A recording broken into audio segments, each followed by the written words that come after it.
இயல் 1 உரைநடை குருவினா பாகம் 1. ஒரு தாற்றில் பல சீப்பு வாழைப்பழங்கள் உள்ளன. ஒரு சீப்பில் பல தாறு வாழைப்பழங்கள் உள்ளன. ஒரு சீப்பில் பல வாழைப்பழங்கள் உள்ளன. மேற்கொண்ட தொடர்களில் சரியான தொடர்களை சுட்டிக்காட்டி எஞ்சிய தொடர்களில் உள்ள பிழைகளுக்கான காரணத்தை எழுதுக. விடை: சரியான தொடர். ஒரு தாற்றில் பல சீப்பு வாழைப்பழங்கள் உள்ளன. ஒரு சீப்பில் பல வாழைப்பழங்கள் உள்ளன. பிழையான தொடர்.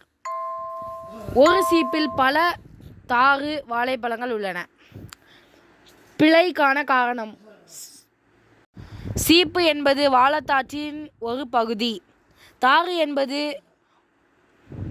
வாழைக்குலை.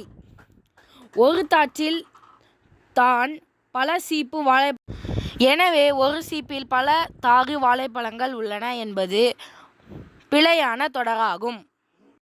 இரண்டாவது,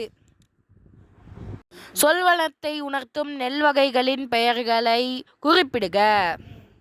தமிழகத்தில் செந்நெல், வெண்ணெல், கார்நெல், சம்பா, மட்டை என பல வகையான நெல் வகைகள் விளைகின்றன.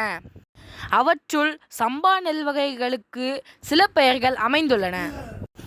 ஆவிரம்பூ சம்பா, ஆனைக்கொம்பன் சம்பா, குண்டு சம்பா, குதிரைவாலி சம்பா, சிறுமணி சம்பா, சீரக சம்பா போன்ற வகை பெயர்கள் சொல்வளத்தை உணர்த்த உதவுகின்றன.